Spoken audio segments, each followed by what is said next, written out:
shining down. You must be the change you wish to see in the world. Gandhi. One dark morning while driving to work, my dad, Clayton Cavalinas, swerved to avoid a deer in the road. His car skidded on black ice, hit a guardrail, and spun into an oncoming truck. He died in the crash. He was only 35 years old. Streetlights could have helped prevent the accident, but there were no lights on that stretch of the highway called the Marquess of Lorne Trail on the outskirts of Calgary, Canada. I was only 11 when he died. I was devastated over the loss of my father, especially when I realized that his death could have been avoided. In a 2 year period, my father and one other driver were killed, and 29 accidents happened on that area of the highway, time and again. I thought, how could I find a way to make my dad's short life really count? I felt triumphant when I figured out what I could do. I decided that I would try to get some lights put up in that area to help other drivers see better. Once I figured out what I had to do, I fought as hard as I could to get new lights on that road. But I didn't realize what a big deal that would be. I was determined and very motivated. I didn't want what happened to my father to happen to anyone else. I was studying government in a I was studying in a government school, and I tried to find a way to increase public pressure on City Hall to install lights.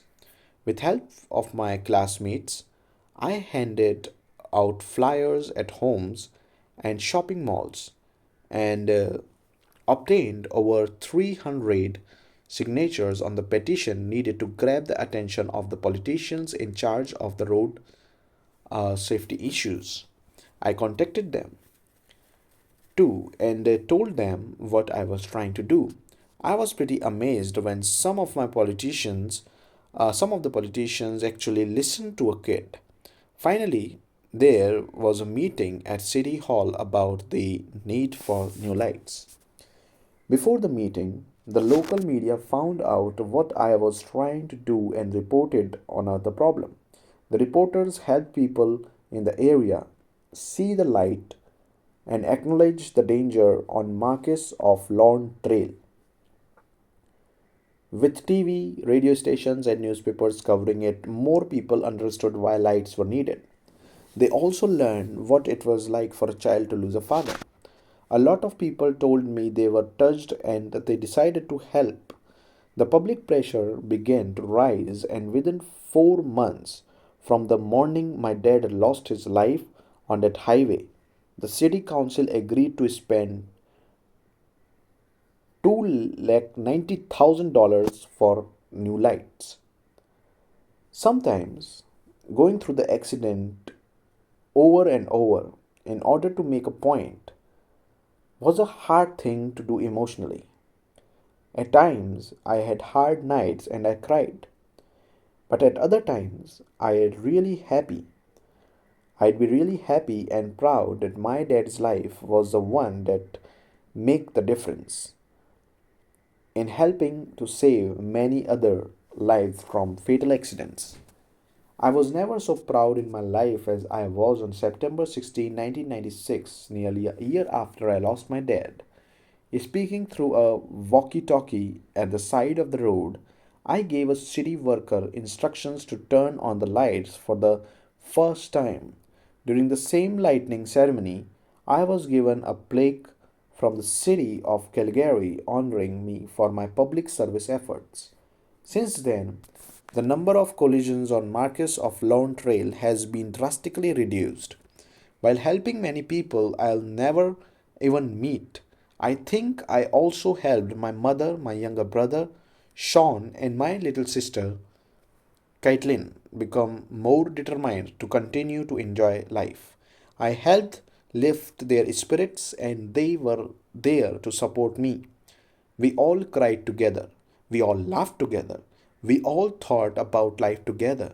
My dad's death brought us closer together as a family, making something positive come out of the situation and helping to ease our grief.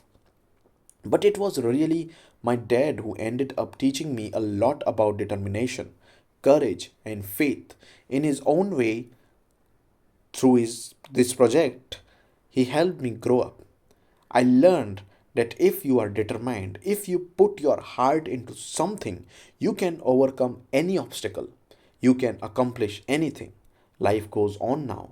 The cameras have stopped filming and the civic leaders focus on other problems. But the street lights will always be there to help me get through difficult times. I know that I will always be reminded of the terrible accident and I will still suffer grief from losing my dad. But I again comfort knowing that area of the highway. I gain comfort knowing that area of the highway is now a safer place. I feel my dad's presence there.